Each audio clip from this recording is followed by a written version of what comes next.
प्राचीन काल में एक ब्राह्मण परिवार कांचीपुरम में रहता था। पति पत्नी दोनों ही धर्मात्मा थे और धर्म पूर्वक अपनी गृहस्थी चलाते थे। इनका नाम देवशामी था और इनकी पत्नी का नाम धनवती था। इनके 7 पुत्र और एक मात्र पुत्री थी जिसका नाम गुणवती था।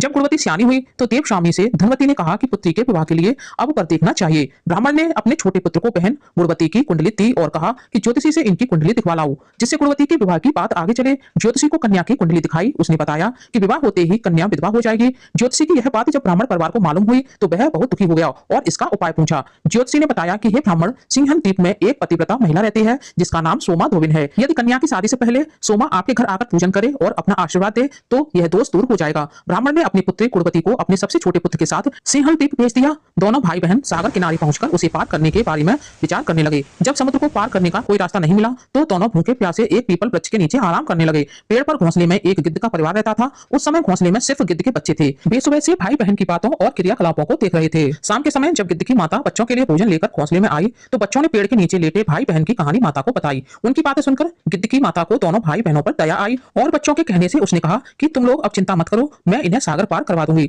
बच्चों ने माता की बातों को सुनकर खुशी खुशी भोजन ग्रहण किया। गिद्ध की माता बच्चों को भोजन करवाकर दोनों भाई बहनों के पास आई और बोली कि मैंने आपकी समस्याओं को जान लिया है, आप चिंता मत कीजिए, आपकी समस्या का निदान मैं कर दूंगी और आपको सोमा धोबिन के पास पहुंचा दूंगी। गिद्ध की बातों को सुनकर दोनों भाई बहनों का मन आनंदित हो गया और उन्होंने वन में मौजूद कंद मूल को खाकर रात काट ली। सुबह होते ही गिद्ध ने दोनों भाई बहनों को समुद्र पार करवा दिया और सिंहल द्वीप में सोमा धोबिन के घर के पास पहुंचा दिया। गुणवती सोमा धोबिन के घर के पास छुपकर रहने लगी। हर दिन सुबह होने से पहले गुणवती सोमा का घर लीप दिया करती थी। एक दिन सोमा ने अपनी बहुओं से पूछा कि प्रतिदिन सुबह हमारा घर कौन लीपता है। बहुओं ने प्रशंसा के लोभ से कहा कि हमारे अलावा यह काम और कौन करेगा। लेकिन सोमा को बहुओं की बातों पर भरोसा नहीं हुआ और वह यह जानने के लिए पूरी रात जागती रही कि कौन है जो हर दिन सूर्योदय से पहले घर लीप जाता है। सोमा ने देखा कि एक कन्या उनके आंगन में आई और आंगन लीपने लगी। सोमा गुणवती के पास आई और उससे पूछने लगी कि तुम कौन हो और क्यों हर सुबह मेरे आंगन को लीप कर चली जाती हो। गुणवती ने तब अपना सारा हाल सोमा से कह डाला। गुणवती की बातों को सुनकर सोमा ने कहा कि तुम्हारे सुहाग के लिए मैं तुम्हारे साथ चलूंगी। सोमा ने ब्राह्मण के घर आकर पूजा की, लेकिन विधि का विधान कौन टाल सकता है। गुणवती का विवाह होते ही उसके पति की मृत्यु हो गई।